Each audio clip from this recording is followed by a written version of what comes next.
On est le 11 octobre et de nouveau cette histoire de la thèse est toujours là, est toujours posée, jamais réglée, jamais réglée, posée, toujours d'actualité, dans une sorte de maintien, comme si je maintenais une illusion, comme si je laissais ouverte une porte qui ne donne sur rien. La thèse est un non, presque devenu un non-événement, un non possible. Mais n'empêche que ça va rester là encore un moment. Je suis tombé sur cette chose qui s'appelle l'égo-histoire. Ce n'est pas la première fois que je la rencontre. C'est une notion intéressante. En quoi l'égo-histoire peut-elle l'être? Nous avons un parcours. Nous pouvons quelquefois être intéressants dans le sens où notre parcours de vie est représentatif de toute une génération ou plusieurs générations, de toute une période historique. Nous sommes un peu à la croisée des chemins, nous sommes témoins de changements importants, de mutations, voire de mutilations. Nous sommes témoins de ruptures fondamentales, ruptures épistémologiques même, de ruptures structurelles. Et à ce moment-là, nous voulons témoigner de cela. Témoigner, parce que quelque part, la thèse, ça, dans une certaine option, s'intéresse à ce qui est déjà accompli, mais qui ne peut être que de peu d'intérêt pour le présent. Alors, ce qui est intéressant, même, c'est toujours, la thèse s'inscrira toujours dans le passé. À part, parce que c'est comme ça, si ça avait été une thèse de prospective ou une thèse un peu sur un projet qui est à réaliser, d'accord. Mais sur cette thèse, on va s'intéresser à quelque chose qui a été déjà, qui est déjà passé. C'est bien entendu, on peut toujours faire une sorte de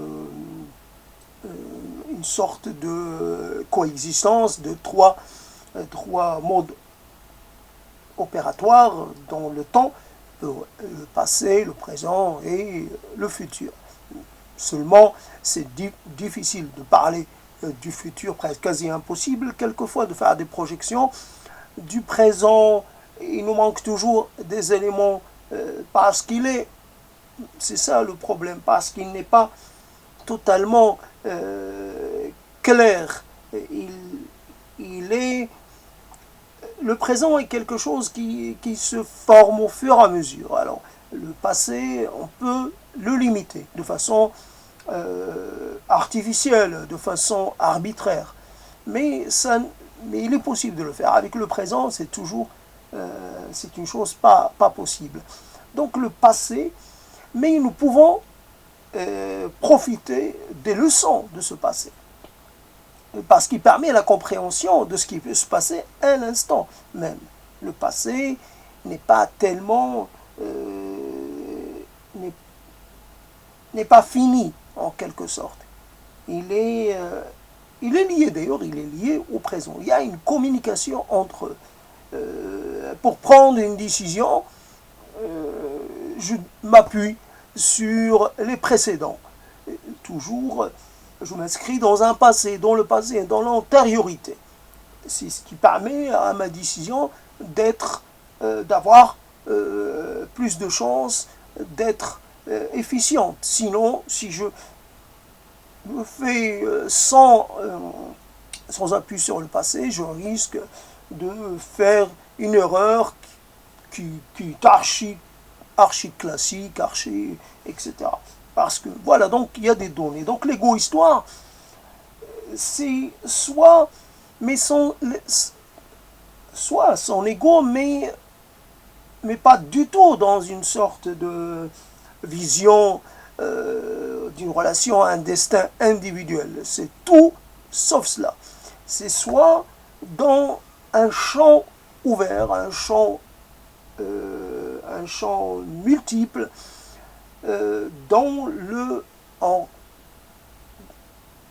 soit comme élément, comme simple élément d'une multitude, d'un collectif, voilà, d'un groupe et d'une communauté. Donc, quelquefois, une génération entière peut être porteuse d'un regard ou d'un rapport, parce qu'elle a été elle a rencontré les mêmes difficultés et finalement elle y a répondu un peu de la même façon parce qu'elle a été formée pour répondre, formatée pour répondre un peu de cette façon. Nous répondons en fonction de ce dont nous disposons. Nous avons été conditionnés, nous avons été élevés en vue de nous intégrer dans quelque chose, et nous avons été élevés selon le même mode. Nous avons suivi la même formation, le même programme. Donc voilà, ça peut évidemment, c'est en quelque sorte le besoin de créer de la cohésion, de l'homogénéité entre une génération. C'est ce que fait l'État ou toute institution dominante. Elle cherche à homogénéiser, à faire en sorte qu'il y ait des éléments de convergence le plus possible. Donc nous avons beaucoup. Et quand, par exemple, cette génération rencontre, cette génération va obligatoirement être devant des défis. Et elle ne pourra pas, et elle va constater à quel point elle peut être démunie. Voilà, démunie. Qu'elle manque de solutions.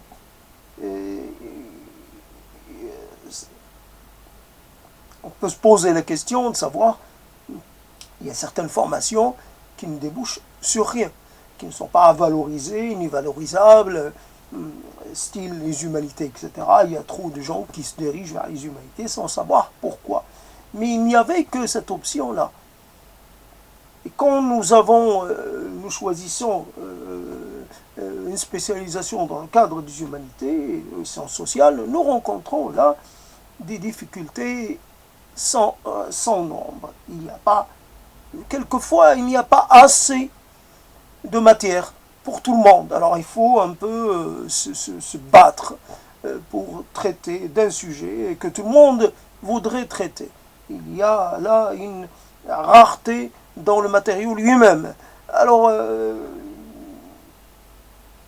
qu'on se voit interdit d'accès à ce qui s'appelle les sciences exactes ou les sciences dures, nous ne comprenons pas pourquoi. Nous sommes obligés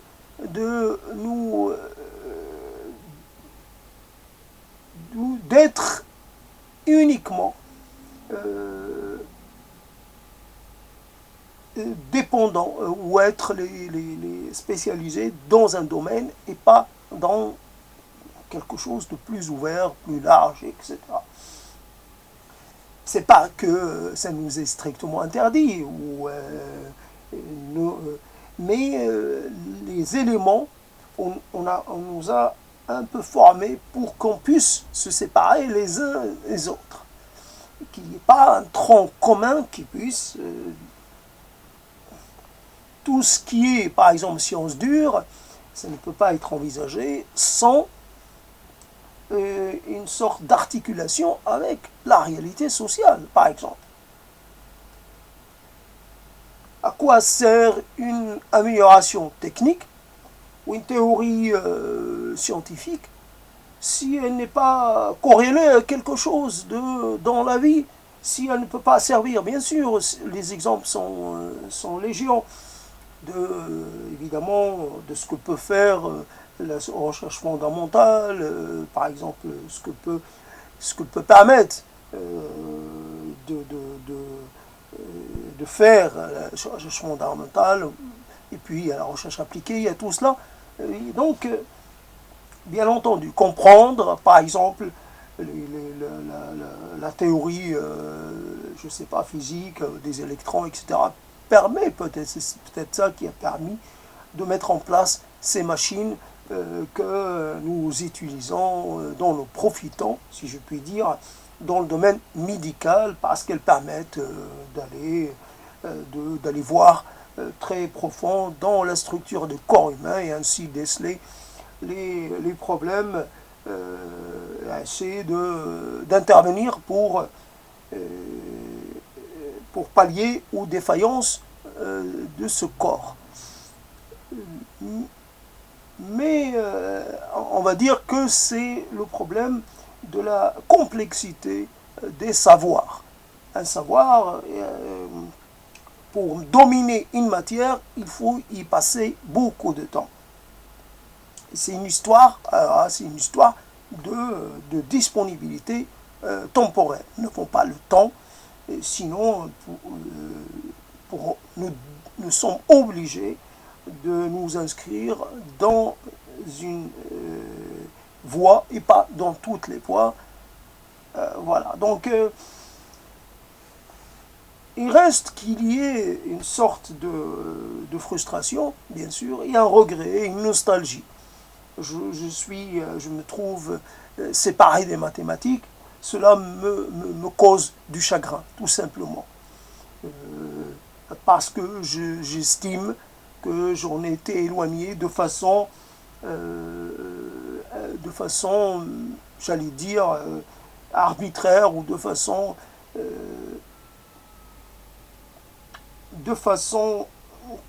injuste. Il y a eu de l'injustice à ce niveau-là. Ce n'est pas moi qui ne comprenais pas les mathématiques, c'est la façon dont ces dites mathématiques nous ont été transmises. Il y a un problème au niveau de la transmission. Je ne peux pas penser que je sois incapable de comprendre la nature des nombres, les relations entre les nombres, l'abstraction, tout simplement, faire de l'abstraction pour essayer de comprendre le rapport entre certains éléments, admettre des inconnus, émettre des hypothèses. Je ne pense pas que je n'ai pas la capacité d'émettre et des hypothèses. Voilà un peu l'enseignement. Quelque part, l'égoïsme, il rencontre les difficultés de formation d'une classe d'âge tout entière. Et on retrouve cette classe. Et le problème continue d'exister puisque l'enseignement est devenu plus ou moins un enseignement de masse, un enseignement universitaire, je s'entends. Et fondamentalement, les problèmes se posent toujours de la même façon. Il y a toujours autant de gens qui s'inscrivent dans les humanités. La chose qui peut un peu, qui permet de nuancer ce propos, c'est que même des gens formés dans le domaine des sciences exactes ou les sciences appliquées, ben finalement, sciences exactes, non, sciences théoriques ou les sciences appliquées, sciences comment dire, concrètes, je ne sais pas, se retrouvent eux aussi inemployés. Voilà l'inemployabilité de tout le monde, finalement. Donc c'est tout l'enseignement qui est à revoir. Je ne veux pas dire par là qu'il faut passer par une sélection, par des quotas, mais parce que l'enseignement supérieur est un droit, fondamentalement. Il permet de mieux appréhender la complexité des phénomènes et les rapports entre les phénomènes. Il permet d'avoir une approche globale, la plus globale possible, une approche systémique un peu, une approche multidimensionnelle des phénomènes, qui soient sociaux ou qui soient ou autres, ou économiques, etc. L'économie ne peut pas fonctionner sans avoir une correspondance ou avoir une communication, une articulation avec la sociologie, avec le social. Ce n'est pas rien ne fonctionne dans, dans une sorte d'indépendance, une sorte d'hermétisme total. Peut-être les sciences en rapport avec l'espace, quoique on peut aussi un peu à travers la cosmologie etc., on peut s'intéresser, avoir la possibilité d'étudier les phénomènes, les phénomènes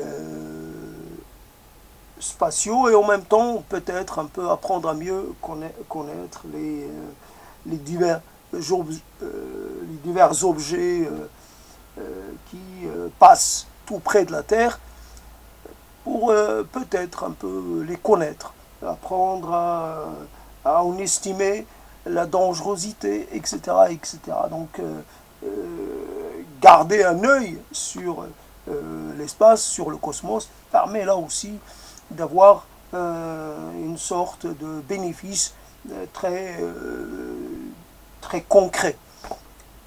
C'est pas tous les jours que la Terre est frappée par des objets extraterrestres, mais je veux dire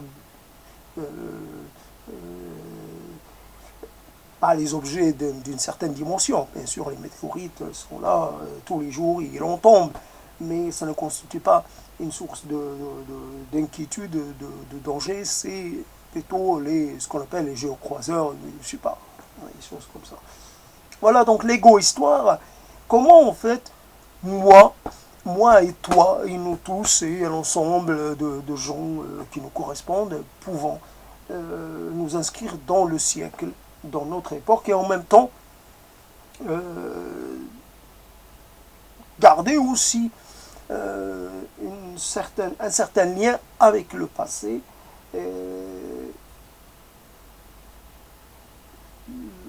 nous inscrire dans ce qui a été l'antériorité de l'endroit d'où l'on vient. C'est important de le savoir. Nous avons besoin de connaître un peu notre passé. Tous, nous avons besoin de cela. Et même si nous ne sommes pas originaires de l'endroit, mais nous avons besoin de connaître son histoire. Voilà l'intérêt. Et donc, l'égo-histoire, en tout cas, c'est le mot égo qui me fait, qui quelque part me pose problème. Mais ce n'est pas une histoire égotiste ou égoïste ou tournée vers le soi. Elle ne fait pas pour le soi une sorte de alpha et l'oméga. Elle en fait juste une sorte d'élément indicateur. Ça permet un élément de départ. Je pars de là, mais je vais arriver peut-être je vais évoluer peut-être tout à fait différemment. Donc dans ce cadre de la recherche de la thèse perdue, bien entendu, la thèse perdue, c'était un peu une allusion un peu humoristique à cette chose et qui est totalement improbable, la recherche de l'arche perdue. En tout cas, surtout, pas l'idée de l'arche elle-même, mais surtout comment elle a été mise en scène dernièrement. C'est comme ça, et nous sommes là aussi, nous inscrivons nous imaginons, nous recréons l'histoire d'après le mode de fonctionnement de notre époque, d'après nos représentations, leurs représentations qui sont les nôtres, il est possible que dans un siècle ou deux, l'idée de l'arche sera traitée différemment. Bien sûr, si on fait toujours comme ça une fiction, dans cet ordre d'idées, à la recherche de l'arche perdue, à la recherche de la thèse perdue, là aussi, dans son rapport à l'histoire, dans son rapport au passé. Voilà comment ce rapport au passé qui est intéressant, qui peut paraître légitime, mais quelquefois pèse. Nous ne sommes pas que le passé. Et c'est là où le mot historien est un peu est un terme limitatif. Je ne suis pas historien, je pourrais dire, je suis un explorateur. J'explore. Alors ce que je peux explorer, c'est les choses présentes comme les choses passées. Je suis pas un chercheur, je suis un explorateur. Parce que chercheur, je cherche rien de particulier déjà, j'explore. Et je fais avec ce que je trouve. Je n'ai pas une idée préconçue de ce que je dois chercher ou ce que je dois trouver. Après, explorateur, j'ai en face de moi un monde avec différents registres, différentes dimensions. Et ce monde, j'essaie de l'entreprendre tel qu'il est. Je n'essaie pas de lui appliquer des grilles d'analyse ou des grilles de lecture. Non, c'est lui qui doit. Finalement, l'histoire c'est toujours, même quand c'est l'histoire la plus récente, l'histoire ultra immédiate, c'est toujours la chose qui vient de se passer. Par exemple, des gens qui travaillent, qui sont en train de discourir sur, par exemple, qui discourraient sur l'Iran actuel ou sur la Turquie. Et à un moment, on se pose la question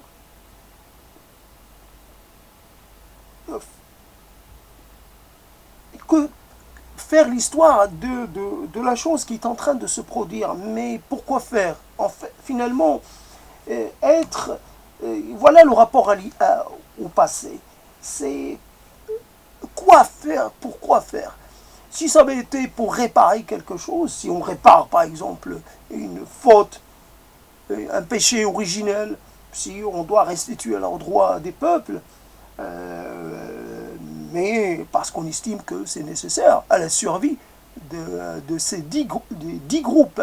Mais encore que la survie, justement, on pourrait estimer que ces peuples ont quelque chose qui est important à l'humanité, qui est essentiel, qu'on estime que la diversité de l'humanité est quelque chose d'important, qu'il ne faut pas qu'il y ait une humanité semblable partout. Et on estime que ces groupes-là ont besoin pour survivre d'avoir accès à des ressources, d'avoir accès à une viabilité. Alors on pourrait, mais l'histoire est, là encore, rendre justice à des gens, par exemple, je ne sais pas, des gens qui ont souffert. L'histoire, c'est aussi qui ont souffert de disettes, de maladies, de choses comme ça, d'épidémies, etc. Donc on essaie, l'intérêt c'est cela. L'intérêt c'est donc on trouve une sorte d'accès à la médecine actuelle et au travail, par exemple, de la recherche, qu'elle soit fondamentale ou pas, en médecine et en bio, je ne sais pas quoi, pour essayer de rester vigilant. L'humanité peut être frappée par des épidémies dont elle, quelque part, dont elle sortira affaiblie. ce n'est pas fini cette histoire d'épidémie. Voici ce que ça a fait sur des groupes. Elle a amputé des sociétés entières. Et le retour à l'équilibre a pris des siècles. Et peut-être il n'y a pas eu réellement de retour à l'équilibre. Ce qui a été enlevé par les épidémies a été enlevé pour toujours. Je ne sais pas, un potentiel qui a disparu, qui a été effacé. On pourrait dire ça comme ça. Donc il y a... voilà l'articulation qui se fait. La famine est une chose est une chose présente, qui sera toujours présente. Nous avons besoin de nous appuyer sur les gens qui pourront se consacrer à l'étude des famines et aux problèmes, par exemple l'histoire du climat, pour essayer, ça a été déjà fait évidemment, mais l'histoire du climat pour essayer de nous... là encore une fois, la vigilance, puisque nous sommes dans une sorte de pause. Nous ne souffrons pas, dans la majorité d'entre nous, ne souffrons pas de famine ni de pénurie, et cela pourrait disparaître. Alors comment? Parce que la maladie qui peut toucher les céréales est une chose qui peut arriver.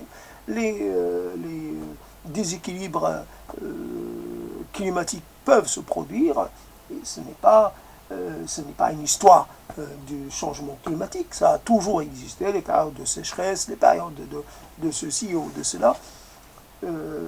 Voilà comment on peut, quand on parle de l'histoire d'une région, simplement l'historien doit s'inscrire dans le futur et pas toujours dans le passé ou dans le passé même très récent. Qu'est-ce que cela? Presque une sorte de prévisionnisme, une sorte de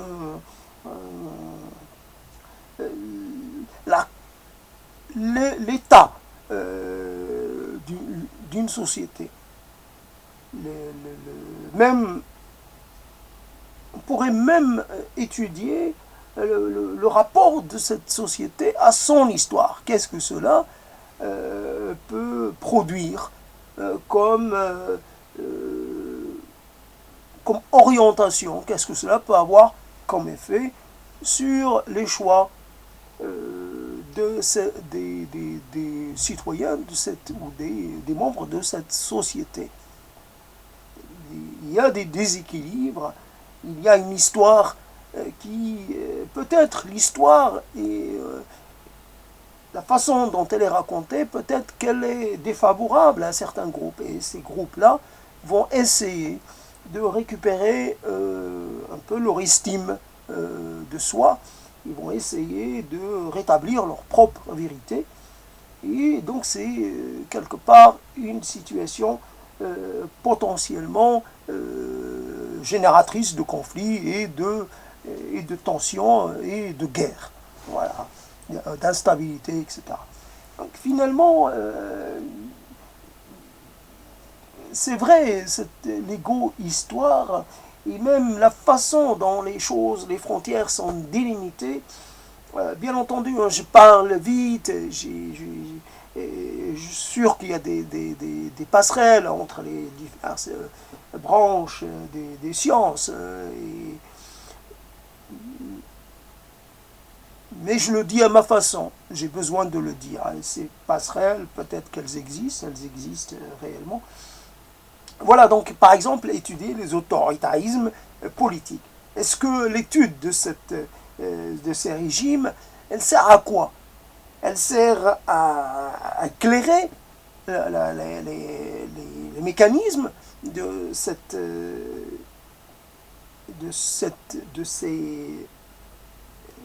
régimes. Est-ce que c'est de ces dynamiques politiques? Est-ce que c'est...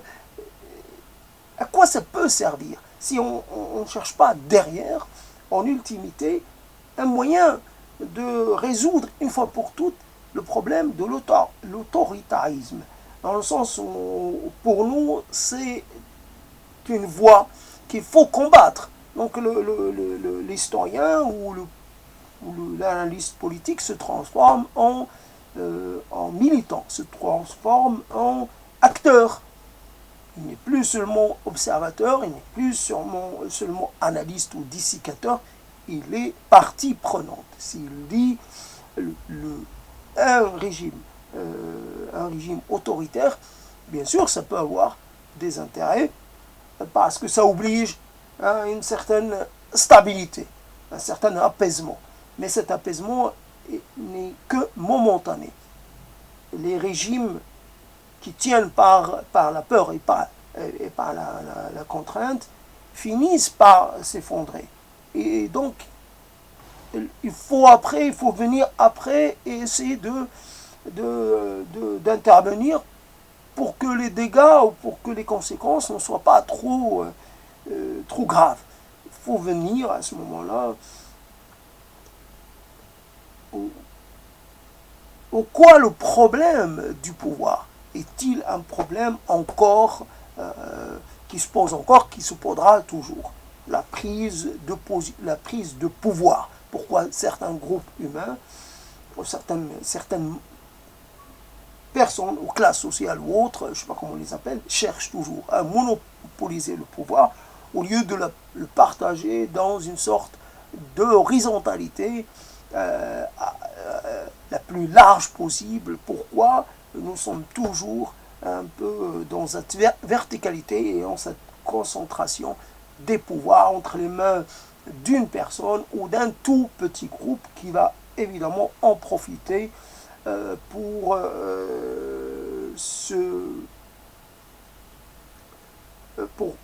se constituer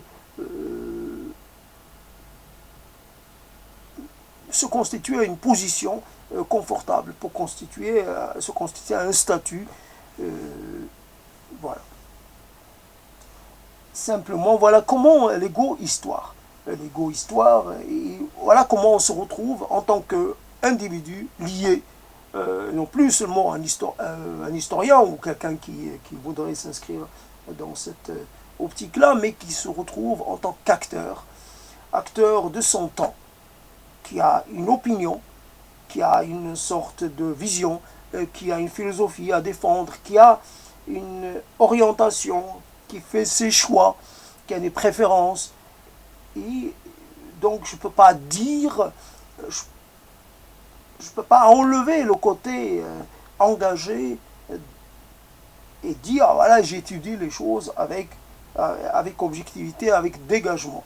Ce n'est pas possible de ne pas...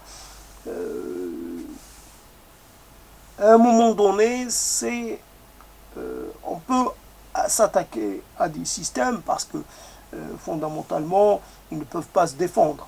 On peut s'attaquer au système féodal, personne ne va le défendre.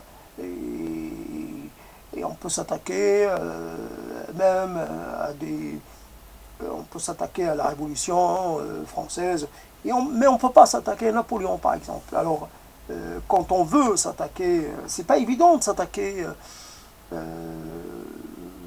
encore faut-il en avoir les moyens intellectuels, mais en tout cas, s'attaquer au système, qu'est-ce qu'il peut produire un peu, qu'est-ce qu'il va produire un peu l'historien, je vais dire, comme historien du futur. Il est historien du futur. En fonction des éléments qu'il y a, en fonction de la structure de la société, en fonction des disparités qu'il y a, des inégalités, etc. Voilà ce que ça peut donner. Ça pourra donner dans le futur très proche, dans le futur lointain. Une présence une présence un peu partout, un peu globale et une approche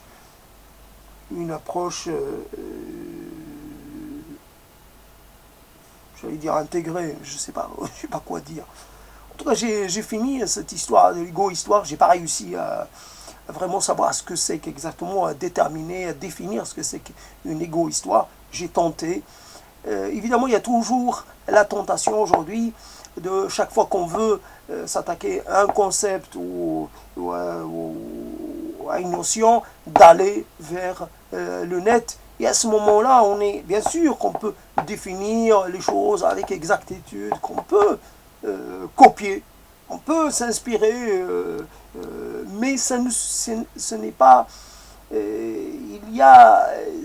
on n'avance pas. Quand on met en mots ses propres limites, c'est les limites qu'on a. Au bout d'un moment, on ne peut pas toujours...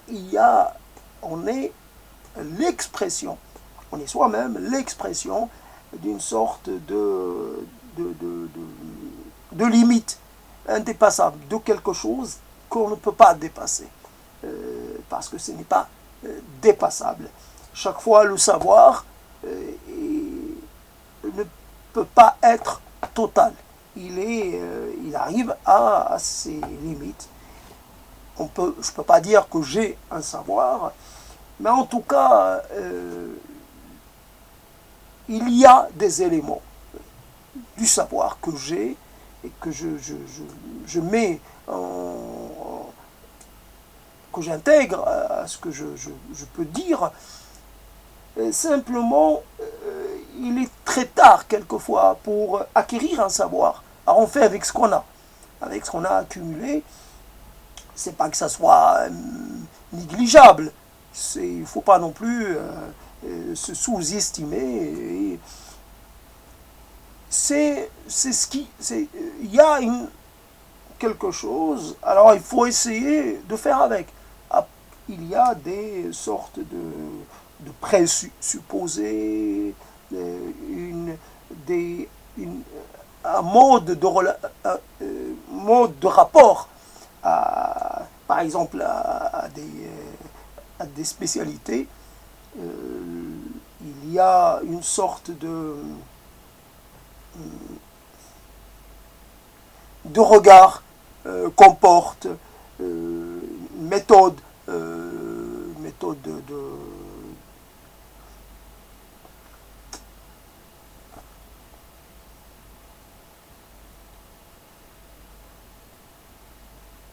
je veux dire, la limite, être limité n'est pas un problème en soi. C'est essayer de démontrer sa capacité à faire avec ce qu'on a déjà en possession, et après, qu'est-ce qu'on va en faire? Qu'est-ce qu'on peut en faire? L'idée, c'est que l'idée qui reste, c'est de contribuer, un peu, de rendre un peu de ce qu'on nous a donné. Et si on le prend comme ça, ce n'est pas toujours comme ça qu'on l'a vécu. Mais on pourrait dire, parce que des fois, ce qu'on nous a transmis, on l'a refusé, et on l'a déconsidéré. On peut dire que nous voulons d'abord montrer que nous appartenons d'abord à l'humanité, nous appartenons au règne du vivant, nous appartenons à l'humanité, et puis après nous appartenons peut-être de façon un peu plus segmentée, nous appartenons à un lieu géographique, à un groupe et à un petit territoire, et nous appartenons aussi à un continuum linguistique. Voilà, nous sommes un peu multi-appartenants, mais cela n'est pas contradictoire. Ces appartenances multiples ne s'annulent pas, ils peuvent contribuer à ce qu'on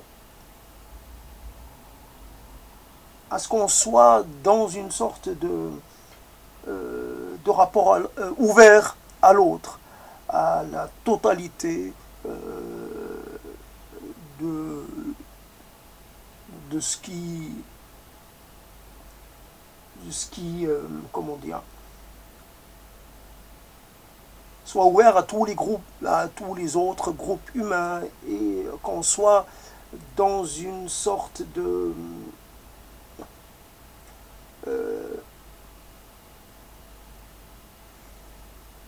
qu'on accepte le fait qu'on soit tous pareils, mais en même temps un peu différents. Cette différence n'est pas n'est pas irréductible, n'est pas...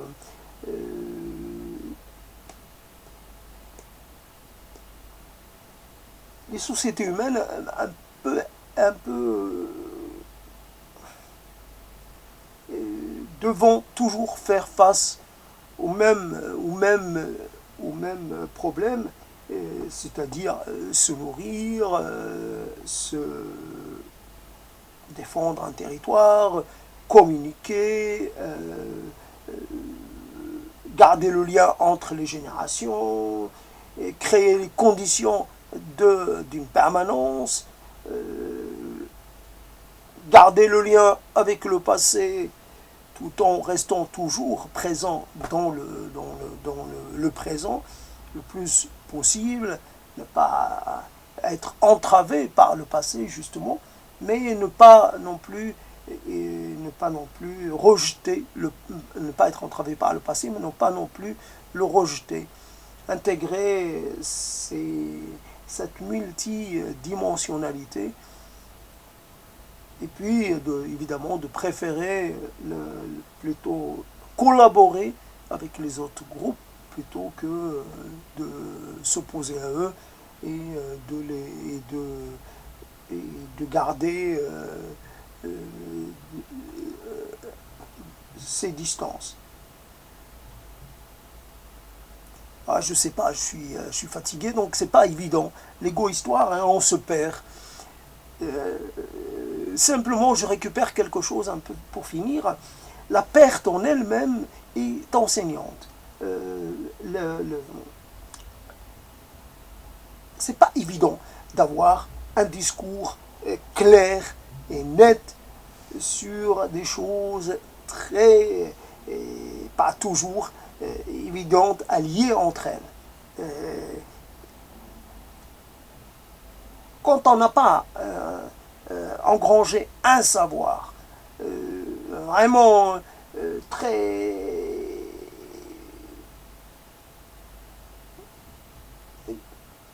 spécifique et très... On a tendance un peu pour démontrer, pour continuer de parler, de garder la parole, on a tendance à faire un peu dans l'expansion et dans une sorte on va et vient entre plusieurs choses, plusieurs éléments. Quelqu'un qui parle de l'Empire ottoman, il va parler de l'Empire ottoman, j'ai commencé à l'écouter hier, il en parle à partir d'une certaine période. Déjà, il se limite par la chronologie, et donc il parle que de l'Empire ottoman. Moi, je n'ai pas ce savoir-là. Savoir très précis, très orienté, centré sur un sujet précis et pas sur autre chose. Il va parler de ce... C'est un peu son identité. C'est ce qu'il est. Il est ce sujet-là. Moi, je n'ai pas de sujet à moi, donc je suis perdu. C'est pour ça que j'ai parlé de l'ego. L'ego pouvait me convenir, mais en même temps, dès que je m'attaque à cette notion, dès que je m'en approche, ben je me retrouve un peu à me disperser. Je ne peux pas me rassembler dans quelque chose, dans une approche claire, et à ce moment-là, j'aurai une approche, mais elle sera assez réduite. Donc pour pallier à ce manque de substance, je suis obligé de partir, d'aller, comme si je devais faire un bouquet, comme j'ai pas... on me demande un bouquet composé d'une espèce de quelque chose, et puis comme j'en trouve pas suffisamment, alors j'en fais un de plus grand, que ce soit assez épatant. Je remplace pour faire face à la rareté, je fais dans la multiplication. Mais je ne sais pas si l'exemple est bon, mais en tout cas, voilà donc le manque de spécialisation et le manque de maîtrise d'un sujet en particulier. Alors j'essaie de m'attaquer à tous les sujets. Évidemment, ça tangue. Évidemment, ça tangue même beaucoup. Et finalement, ce n'est pas grave, puisque c'est comme ça. Sur l'océan, quand on navigue sur l'océan des vérités, des mots et des etc., on fait que on tangue. Évidemment, on ne peut pas faire autrement.